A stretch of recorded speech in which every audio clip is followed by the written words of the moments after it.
Olá, telenauta da TV ABCD, hoje quinta-feira, 6 de dezembro de 2012.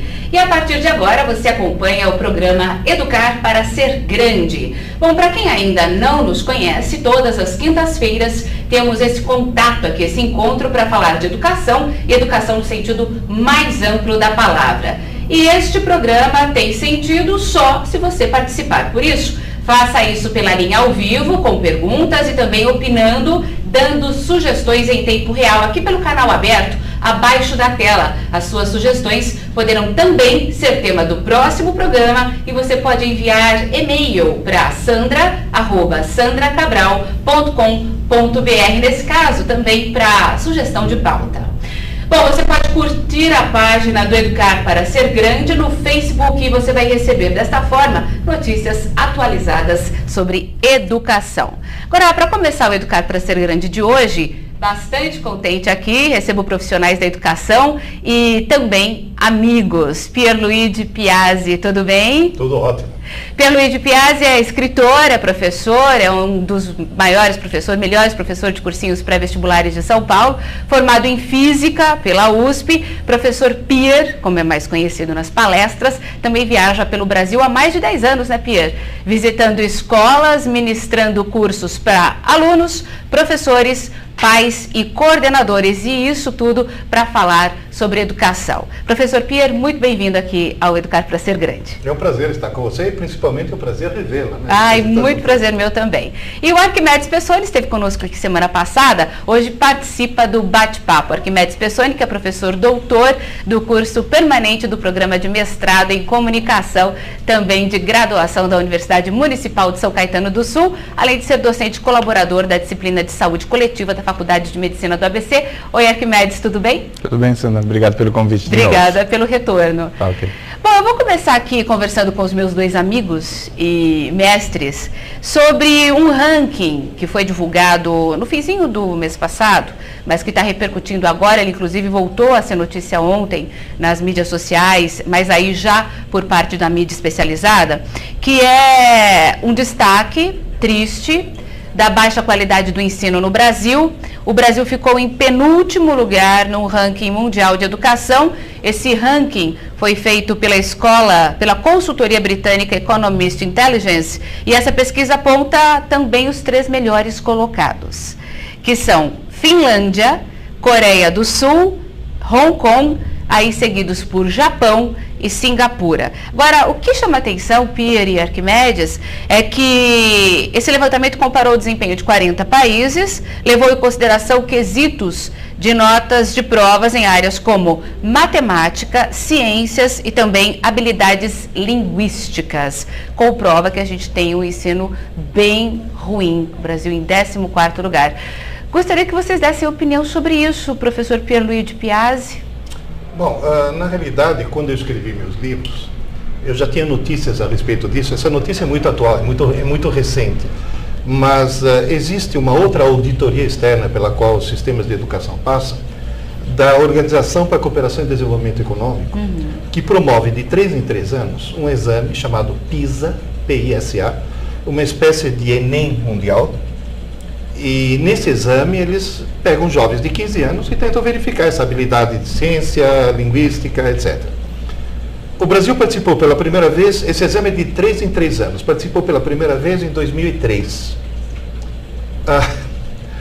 41 países. O Brasil ficou em 40º, ou seja, ficamos acima da Tunísia. Até num dos livros que eu escrevi tem um capítulo chamado Ainda Bem que Existe a Tunísia, porque senão não seríamos os últimos. Senão nós seríamos os últimos. No exame seguinte, em 2006, ficamos acima da Tunísia, que é nosso cliente, sim, do Azerbaijão e do Cazaquistão. Em 2009, o resultado de 2012 ainda não saiu, mas em 2009 participaram 65 países. Você aumentou o número de países incluídos na lista, então? 65. Nós ficamos no número 57. Tá vendo? A gente não fica não ficamos nem em 40º. Não. E a Tunísia passou a gente. Não era pra ir, né? Um dos capítulos do meu livro obsoleto, porque a Tunísia conseguiu passar a gente. Tem que Nós estamos outro, no fundo do poço. Mas no fundo do poço. Eu tentei identificar o porquê dessas razões e cheguei mais ou menos a alguma conclusão. Agora, o que me espanta não é estarmos no fundo do poço, porque eu descobri quais são os erros que nós cometemos, mas o que me espanta é que justamente não se faça absolutamente nada para tentar corrigir isso, porque essa pesquisa que você citou agora há pouco é recente, de agora. Então, e ela cita aqui, Pierre e Arquimedes, algumas dos responsáveis aí pelo Brasil estar em penúltimo lugar. Valorização dos professores, seria um problema apontado. Prática de uma cultura da boa educação, que a gente não tem aqui no Brasil. E também investimentos financeiros, mas não só em valores, mas também em forma, né, em gestão desses valores financeiros. Então, essa pesquisa aponta principalmente essas duas questões. E eu acho que a gente tem problema nas duas, porque a gente tem dinheiro na educação, né? Tem, você tem dinheiro você tem, talvez ele esteja mal empregado. Você vê uma supervalorização do professor universitário, vamos dizer, super comparado. Vai, vamos lá. Mas o universitário é o fim da linha, né? Se você não formar bem na base, né, investir em bons professores ali, quando você chega na faculdade, o que chegou lá já está ruim. Aí você acaba formando coisa ruim e é um círculo vicioso que permanece e parece que não... Inclusive ele não está sendo quebrado porque os cursos de licenciaturas não tem nem procura, ninguém quer ser professor. Eu quero ser professor para ganhar pouco, para aguentar desaforo na sala de aula, e isso eu estou falando da rede pública e privada, né? Porque na pública o cara simplesmente entra armado e na privada ele põe o dedo no seu nariz e diz assim, eu estou pagando teu salário. Então, eu quero ser professor? Não quero. Então, vai chegar um momento em que quem vai dar aula e quem vai formar quem? Não sei se o professor Pierre pode concordar, mas assim, a gente já tem uns 20 anos aí desse tipo de comportamento. Essa geração está perdida, não tem? Você perdeu, não tem como renovar. Olha, você vai se reeducar. É difícil. Mas o que está chegando agora não está diferente. Né? E aí, o que a gente vai formar? Vai continuar atrás? Agora não é Tunísia, vem Indonésia, né? Já vai continuar atrás da Indonésia? Puxa, vive a Indonésia, né? Na realidade, o que acontece é o seguinte, não é nem questão de quantidade de dinheiro, nem forma na qual o dinheiro está sendo empregado. Eu vou explicar por quê. Na realidade, um dos países que estão no fundo do poço educacional, tanto quanto o Brasil, ou quase tanto quanto o Brasil, é Estados Unidos. Estados Unidos não falta dinheiro. Mas como eles não aparecem nessas pesquisas? Eles estão no fundo do poço. Na pesquisa do PISA 2009, eles estão em 30º. Estão atrás da Finlândia, da Coreia do Sul. A Finlândia está em primeiro. Né? A Finlândia está sempre em primeiro. Já eu vou explicar por quê. E você vai ver que não é uma questão de dinheiro. Na realidade, você não pode dizer que falta dinheiro na educação norte-americana. Não falta. Então, na realidade, o que acontece é um equívoco conceitual gravíssimo. Existem dois tipos de escolas. Deixa eu colocar um pré-requisito antes. Sim. Há uma diferença gigantesca entre aluno e estudante. Aluno é alguém que assiste às aulas, estudante é alguém que estuda. Assistir aula não é estudar. E estudar não é assistir aula. O que acontece é o seguinte, a aula não foi feita para aprender. A aula foi feita para entender. Professor não ensina, professor explica. E se o aluno não entender e ele for um bom professor, ele explica de novo. Sim. E se mesmo assim não entender, como o professor é criativo, inventa uma nova maneira de explicar, até que o cara finalmente entenda. Entendeu? Encerrou-se o processo da aula. No mesmo dia, e agora estou falando em questões neurológicas, no mesmo dia, aquela aula deve ser estudada. Em casa. Em casa. Estudo é solitário e ativo. Ou seja, só estuda quem estiver escrevendo, desenhando e recordando aquilo que foi visto na aula. E cuidado, hein? Ler não é estudar. Estudar é escrever. Pode ler e escrevendo as coisas importantes. Fazer um resuminho do que está vendo. Mas tem que ser no mesmo dia. Por quê? Porque durante esse estudo ativo, há uma enzima que produz o crescimento de novos dendritos nos neurônios.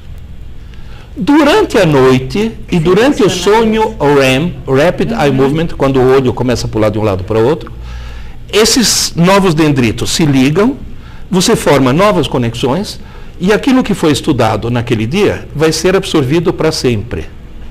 Este é o processo. Você vai dizer, e por que a Finlândia está em primeiro lugar? Por um motivo simples. Por que eles fazem isso, professor? A Finlândia é um país altamente feminista. Eu até parto do princípio que o feminismo traz uma consequência. É um país de primeiro mundo. Não, veja bem, até agora... até agora só tivemos um presidente homem e deu tudo errado. Sim. Eu espero que daqui a frente a gente só tenha presidente e mulher. E a Dilma é a transição, né? Sim, a Dilma. Vamos aguardar. Vamos aguardar. Vamos aguardar. Vamos aguardar. Agora, na realidade, o que acaba acontecendo? Não existe empregada doméstica na Finlândia. Não tem quem tome conta das crianças. 2, todas as mães trabalham. 3, consequência, todas as escolas finlandesas são período integral, porém, ao contrário do que esse tonto do Haddad quer fazer, elas são período integral, mas só tem aula pela manhã, porque aqui no Brasil eles põem escolas período integral, põem aula de manhã e de tarde. Só tem aula pela manhã. Você vai dizer, e à tarde? O que esses caras fazem? Estão na escola fazendo esporte e estudando. E desta forma? Desta forma. Moral da história. As escolas finlandesas, de manhã, estão abarrotadas de alunos. À tarde, estão abarrotadas de estudantes. As aulas. Enquanto que no Brasil nós temos milhões de alunos e pouquíssimos estudantes. Ou seja, o sistema escolar brasileiro, essa pedagogia burra que está tomando conta do Brasil, ensina o cara a assistir aula, mas não ensina o cara a estudar. Exatamente. A tal ponto que o próprio Haddad, ele que me perdoe, quando ainda ministro da Educação, ao tentar melhorar o ensino médio, aumentou o número de horas aula. Vai ser burro assim, é longe. Tem que aumentar o número de horas de estudo, não o número de horas de aula. Há várias restrições em relação ao Haddad enquanto ministro da Educação. Sim, né? Vamos combinar que essa é apenas uma delas. Né? Apenas uma delas. Então, na realidade, o que acontece é o seguinte: por que os Estados Unidos estão no fundo do poço? Simples. Porque eles também, como o Brasil, focam tudo em cima da aula e não em cima do estudo. Esse que é o grande e gigantesco problema. E é isso que as pessoas não aprendem, né? Pois é, e aprendem diferente hoje. Eu não sei se o professor também concorda, mas assim, o modo de ensinar de alguns anos era a aula que a gente fala GLS, né? Giz, lousa e saliva, né? Hoje você está tendo vários recursos tecnológicos para tentar, inclusive, transformar em aula show, né? Às vezes o aluno está tão acostumado a achar que a vida é um videoclipe, né? Que ele quer uma aula abro um link, ele acha que vai clicar na tua aula, vai abrir um link para o YouTube e tal. Então, beleza. Aí você, se eles aprendem com esse excesso de informação, às vezes eu fico na dúvida se não seria um excesso de informação e pouca formação, né? Porque é muita coisa ao mesmo tempo agora, e como é que eu vou assimilar tudo isso? Mas exatamente, há uma diferença gigantesca entre informação e conhecimento. Sim. Informação é aquilo que você recebe, conhecimento é aquilo que fica. E o que fica é muito pouco em relação àquilo que está sendo recebido. Por isso que é um equívoco aumentar o número de aulas, porque você está aumentando a quantidade de informação. Sim. Quando tem que aumentar o número de horas de estudo para aumentar a quantidade de conhecimento. Esse que é o grande problema. Bom, eu vou interromper um pouquinho que a gente vai ter um intervalo, mas antes disso eu vou agradecer ao Flávio, ele é do Rio de Janeiro, está assistindo a gente, ele diz o seguinte: a educação é a evolução para um mundo melhor, moro no Rio, vou a diversas cidades e vejo que a educação muda de cidade para cidade, enfim, ele está fazendo uma... Obrigada, Flávio, pela participação aqui. Se você quiser participar, continuar participando, tanto o professor Pierluigi Piazzi quanto o Arquimedes Pessoni vão continuar comigo aqui depois do intervalo comercial, e você pode participar pela linha ao vivo aqui, mande sua pergunta, assim como o Flávio, ou a sugestão, ou mesmo ele, no caso, deu uma opinião. Então você também pode fazer isso e curta a nossa página no Facebook. Volto já já.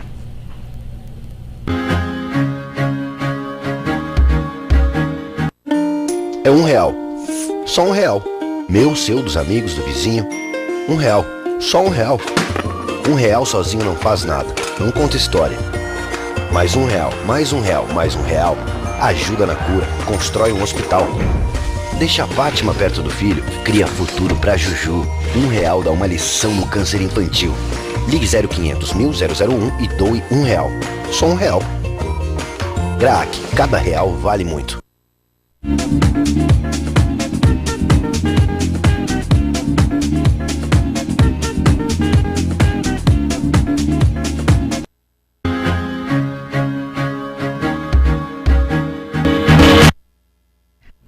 Voltamos aqui com Educar para Ser Grande pela TV ABCD e eu continuo aqui com o Pierluigi Piazzi, professor, escritor, também com Arquimedes Pessoni, também professor o Arquimedes aqui da região do ABC, ele dá aula na Universidade Municipal de São Caetano. Pierre já é um professor do mundo, né? Pierre viaja fazendo palestras, escreve também. Tenho 3 livros aqui nas mãos.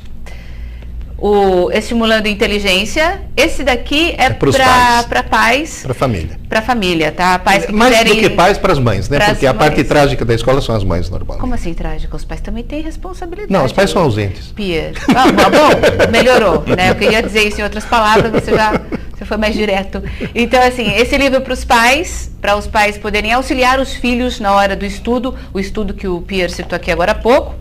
Tem o Ensinando Inteligência também. Para os professores.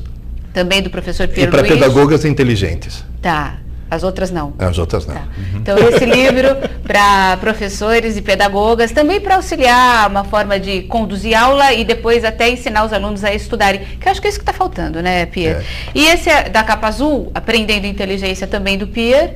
Esse Pierre é para estudante, né? É para alunos, e esse daí tem uma característica estranhíssima. Por quê? Eu coloquei várias questões ao longo do livro, coloquei até uma provinha no final e não dei a resposta de nada.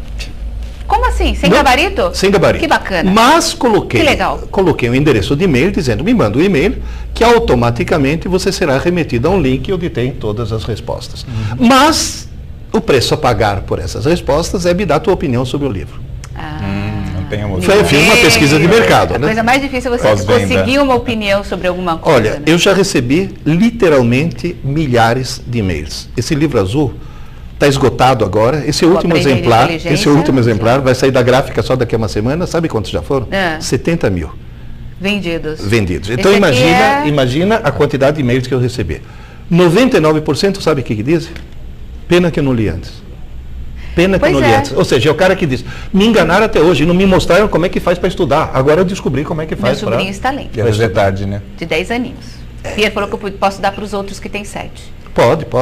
Já tem criança de 7, 8 anos lendo, sim, às vezes com a ajuda eles leem aqueles mães, menores, tá? mas já leem, né? Então, na realidade, isso está me obrigando a viajar pelo Brasil inteiro, e que é muito bom, porque antes eu viajei pelo mundo inteiro. Eu visitei escolas em 42 países. Para poder fazer. E dividi as escolas em 2 tipos. As escolas que se preocupam com as aulas, que se querem que o professor tenha recursos para motivar mais para a aula, o videoclipe da vida, que querem usar tecnologia na aula, que querem que o cara aprenda mais, aumenta o número de aulas. As escolas focadas para a aula, todas elas, em todos esses países, estão no fundo do poço. Vou só dar uma opinião aqui. O Luiz Silveira, ele disse o seguinte, Pierre e Arquimedes: seria muito bom que pessoas responsáveis pela educação do nosso país assistissem esse programa. A gente pode mandar uma cópia para ficar disponível. Agora, as escolas para as quais a aula é importante, mas se preocupam muito mais com o estudo pós-aula, tipo Hong Kong, Finlândia, Coreia do Sul, o estudo pós-aula, essas estão lá em cima. Então, na realidade, o grande e gigantesco problema é esse. É não se preocupar com a parte estudo. Mas aí não tem um lance de ensino-aprendizagem? Ela se preocupa com o ensino, mas não aprende se ele está aprendendo? Não, exatamente. Eu dei o conteúdo. Passei, está lá, na lousa. Mas você aprendeu, não é isso? Esse que é o grande e gigantesco problema. Agora você vai dizer, por que a necessidade... Quando a gente faz bagunça na classe, a gente fazia, eu lembro dessa frase dos professores, classe empolvorosa, né, e o professor não conseguia controlar, então o que ele fazia, gente, eu já estudei, já me formei, não preciso mais do diploma, vocês é que precisam. É a busca, inclusive, do diploma, inclusive. Então, mas ele já falava que era a busca do diploma, ele já deixava... Então é uma coisa também complicada, porque você não está só buscando um diploma quando você está na escola. O diploma é uma consequência. Falar isso é muito complicado. E jornalista, então, diploma, a gente ficou aí. Nem para isso precisa. Agora o Tiririca vai ser repórter, né? A gente viu lá no Record, mas enfim, deixa eu falar. Agora, nossa, choquei. Eu não tinha visto essa notícia. Agora, você veja bem, o grande problema que nós temos hoje no Brasil é que os sintomas dessa desgraça toda estão sendo mascarados. E ninguém vai atrás, né, professor? Mas estão sendo mascarados por um fato cultural brasileiro, típico brasileiro, mas os americanos sofrem do mesmo. É uma coisa estranhíssima. Você vai dizer, bom, imagina uma criança que está doente, vai no médico e o médico quer saber se ela está com febre, o diagnóstico e tal. Se está sem febre, é outro diagnóstico. Só que a mãe chega para a criança e fala, olha, filho, agora você vai no médico, mas toma aspirina antes.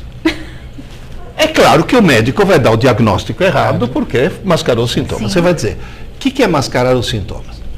Estudar para a prova. Maldita mania que os brasileiros têm de estudar para a prova. E o problema é que o cara é induzido, porque a mãe chega e fala, filho, desliga isso daí, vai estudar, menino, você tem prova amanhã. Essa mãe acha que está ajudando o filho, essa mãe está cometendo um crime hediondo, essa mãe devia ser presa sem direito à fiança. Essa desgraçada está arruinando a vida do filho e toda a escola brasileira. Porque estudar para a prova, quando é que o cara estuda para a prova? O mais em cima da hora possível. Vai para memória RAM, né? Memória RAM, ou seja, o camarada... Ele só sabe, ele decora, o que é pior do que estudar para a prova. Sim, decora tudo. Ele decora. Olha, uma vez eu fiz uma experiência. Eu estava com uma turma, peguei uma turma de propósito do médio e fui dar aula de física para eles. Então dei uma prova, nota mais alta 7, nota mais baixa 4. Então oscilou de 4 até 7 na turma. 2 semanas depois, sem avisar ninguém, eu repeti a prova. Não dei uma outra prova sobre o mesmo tema, dei as mesmas questões, idênticas. Pegadinha, hein? Peer fazendo pegadinha. Sabe o que aconteceu? Nota mais alta 3. Nota mais alta 3. A mesma pessoa que tirou 7 na primeira, tirou 3 na segunda. Nossa, por quê? triste, porque o cara estuda para tirar nota logo depois da prova, ele esquece absolutamente tudo. Então, é lógico que nós estamos com um sistema educacional com uma desgraça. Falido, né? Falido. Pode botar uma borrifada aí? Pode, mas aí, vai lá, é o seguinte, tudo bem, agora é quase testemunho pessoal. Eu odeio física, química, biologia. Professor Pierre pode te ajudar, ele é formado em física. E assim, como eu estudava? Colando, mas não colando no sentido de colar. Eu estava fazendo cola. Então, inclusive, eu lembrava da cola na hora da prova, sabia onde é que estava no espaço físico. Vamos lá.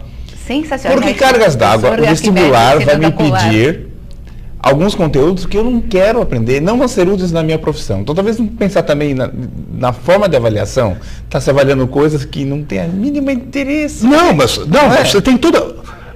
Arquimedes, você tem toda a razão do mundo. Tenta imaginar, por exemplo, o seguinte. No Brasil, há uma carência enorme de leitores. Não só de estudantes, mas de leitores. No Brasil se lê muito pouco. Agora, por que cargas d'água o vestibular cobra aquela meia dúzia de clássicos? Moreninha. Morena. Quer dizer, eu chego para alguém de 12 anos, 12 aninhos. Sandra, você tinha 12 aninhos. Chega alguém para você e falou, você vai descobrir o prazer pela leitura. Dom Casmurro. Nunca mais a pessoa chega perto de um livro. Sim. Quando o livro, na realidade, deveria inspirar. Outro dia eu estava com aquele Miguel Nicoleles no debate, aquele neurocientista, sim. e eu perguntei para ele, Miguel, por que você entrou na área de neurociência? Ele falou, porque eu li um livro do Heinlein, já sei, Valdo, né? Exatamente, e me inspirou para isso. Ele me perguntou, por que você quer ser físico? Porque eu li um livro do Arthur Clarke. Então, na realidade, a função da literatura é fazer o cara sonhar. Quando eu crescer, eu quero ser bombeiro. Quando eu crescer, eu quero ser. Agora, o cara lê Dom Casmurro vai falar o quê? Quando eu crescer, eu quero ser corno? Meu Deus do céu! Você entende? Que tipo de inspiração que essa vai ter, meu Deus do céu? Mas eu acho que a finalidade aí é que fazer com que o brasileirinho... A forma é errada, óbvio, pegar uma criança de 12 anos e pedir para ela ler Dom Casmurro é errado. Mas eu acho que aí a função seria outra, seria ele ter conhecimento dos autores brasileiros, antes de conhecerem outros autores. Eu acho que tem mais ou menos, passa por isso, né? Não sei se é o correto. Sim. Mas espera aí, eu vou te dizer uma coisa, literatura é show business. Se você pensar bem, literatura, cinema, televisão, é show business. Então, eu não sou obrigado a gostar de uma peça de teatro só porque os outros gostam. Sim. Então, na realidade, eu acho que tem que ter uma fase onde você tem que dar a escolha para que ele descubra o prazer de ler. Eu sempre falo, começa com Harry Potter, que você chega em Machado de Assis. Agora, se você começar com Machado de Assis, você não chega em lugar nenhum. Tem que ter uma fase para descobrir o prazer pela leitura. Porque o Machado de Assis é mais tarde, né? Sim, é depois, é uma segunda fase e ainda assim opcional. Agora não sei por que o vestibular obriga. Por exemplo, eu não admito que alguém entre numa faculdade de publicidade sem ter lido um livro, daqui a pouco eu lembro o título, chamado Mercadores do Espaço.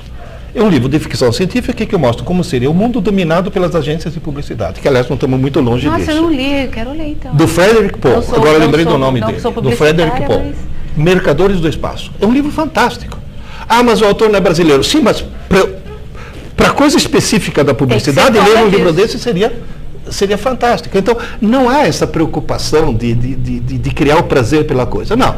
É a moreninha, saber, né? Iracema, a virgem dos lábios de mel, e assim por diante. Mas eu volto lá, por que eu sou obrigado a saber fórmula de química para fazer? Eu não quero. Eu tive um acesso de riso na prova. Porque eu estava prestando para a história naquele dia. Nada. Caiu um negócio cheio de números e letras, que faz sentido, é alguma fórmula.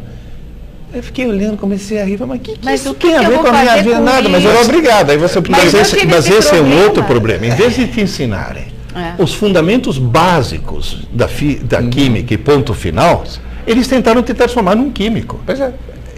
O excesso de conteudismo, só que na hora de combater esse excesso de conteudismo, essa nova pedagogia fez o quê? Ai, é conteudismo demais, transformaram em nadismo, agora é nadismo, agora não se estuda mais nada, nem a parte básica que é. Nem mundo de bico, mas a gente assiste mais. Então, e só para a gente já está chegando no final do programa, já passa muito rápido, né? Tem algumas pessoas falando aqui, professor, que te adoraram. Tá, Adriana Franco, dizendo que adorou o professor Pia. Não deve ser pedagoga. Ela é jornalista. Também tem outro amigo assistindo a gente, o Léo Eldeman, um beijo para ele. Enfim, para a gente finalizar, professor, o que dá para fazer? E Arquimedes, a gente conversou semana passada que tiraram a nota da redação do Enem. Já achamos isso absurdo, porque agora vale o X. E a gente tem esses rankings que sempre deixam o país, e o senhor já citou que isso não é de agora, esse ranking não é novo, tem outros que são bem mais antigos. A gente está sempre na lanterninha, só não está em último lugar, porque graças a Deus existe Indonésia, Tunísia, enfim. Agora quem está atrás da gente é o Peru. Mas ele está sempre adiante, adelante, né? Adelante, agora está atrás da gente.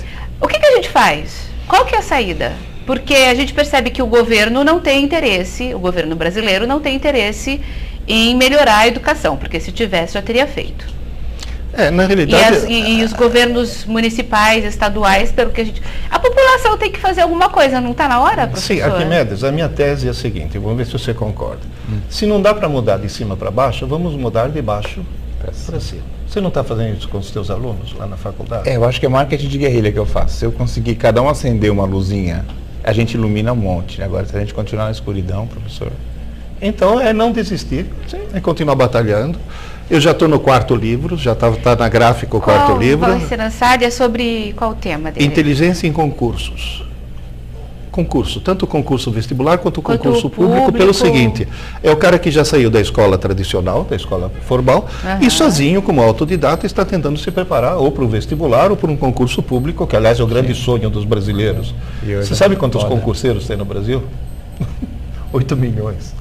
E tem gente que aquilo é profissão, né? Enquanto ele não passar num concurso, ele vai... E são pessoas, coitados, que estudam de forma errada, gastam um tempo gigantesco para estudar de forma escreve, errada. Mas eu acho que a guerrilha, você falou a palavra certa, é ser guerrilheiro da educação. É tentar mudar as coisas de baixo... E acho que é o que a gente está fazendo, o que a Sandra faz com o programa, que eu faço sala de aula, que você está falando com os livros. Piano, se vai vontade. Mas teria que ter uma forma de pressão também, né? Porque as escolas ainda temos... Agora está se falando a nova secretária do Haddad, o senhor citou o Haddad, mas isso é para qualquer município. Disse que a meta é fazer com que o pessoal do fundamental seja alfabetizado. Mas isso é obrigação, né? Não precisa anunciar, Então, não é a qualidade que teria que ser o foco aí, a qualidade da alfabetização, porque alfabetizando estão. Só que ninguém compreende o que lê, ninguém sabe nada, né? A pessoa lê lá e não consegue entender, não consegue ler direitinho, tal. Ela não sabe o conteúdo que ela está lendo. Não, mas não estou nem conseguindo alfabetizar, porque eles colocaram fora da área, expulsaram com cartão vermelho a famosa cartilha. E agora estou usando uma metodologia que não funciona, mas ideologicamente deveria ser a que funciona. Aí nós estamos tendo uma verdadeira epidemia de laudos falsos de dislexia. Quer dizer, além disso, nem alfabetizando estão conseguindo. Estamos conseguindo. Bom, infelizmente a gente termina o programa de hoje, Educar para Ser Grande. Tem mais um comentário aqui da Niedja Lopes. Obrigada, Niedja. Ela diz o seguinte: a leitura é um incentivo que tem de vir de casa, pois minha mãe sempre me incentivou a ler. Meu irmão também, que tem apenas 10 anos, já leu vários livros. Então, é a lanterninha, né? É o pequeno esforço. Parabéns para sua mãe e distribua isso. Faça com que seus vizinhos, primos, todos leiam, né?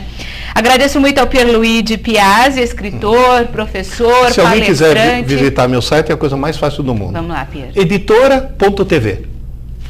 Editora.tv. Pronto. Site do Pierluigi. Tem algum contato, Pier, para palestras? Porque você é só entrar lá que tem todos os caminhos possíveis e imagináveis. Muitíssimo obrigada pela participação, foi sensacional. Arquimedes Pessoni, também professor doutor da Universidade Municipal de São Caetano do Sul. Mais uma vez, obrigada. Obrigado. E volte sempre, os dois. Voltei sempre, porque o pessoal, pelo que eu estou vendo aqui, gostou bastante da palestra.